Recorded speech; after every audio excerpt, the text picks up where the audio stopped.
আসসালামু আলাইকুম প্রিয় বন্ধুগণ, আমি আপনাদের কাছে পবিত্র কোরআন শরীফের সূরা আল বাকারার ৪২ নম্বর আয়াত তিলাওয়াত করে শোনাচ্ছি অর্থ সহকারে। ওয়ালা তালবিসুল হাক্ক বিল বাতিল ওয়া তাকতুমুল হাক্ক ওয়া আনতুম তা'লামুন।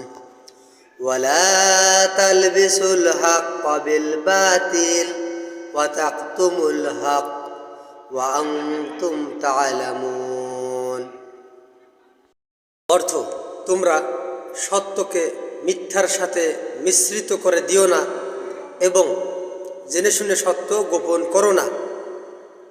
তাহলে বন্ধুরা, আমরা জানতে পারলাম এই আয়াতের মাধ্যমে যে আল্লাহ তাআলা আমাদেরকে সত্য মিথ্যা মিশ্রিত করে কোনো কথাবার্তা বা কোনো দ্রব্য বেচা কিনায় বা কোনো সাক্ষ্য দেওয়ার ক্ষেত্রে যেন আমরা সত্য ও মিথ্যা মিশ্রিত না করি, কেননা আমরা সত্য এবং মিথ্যা উভয়ে জানি।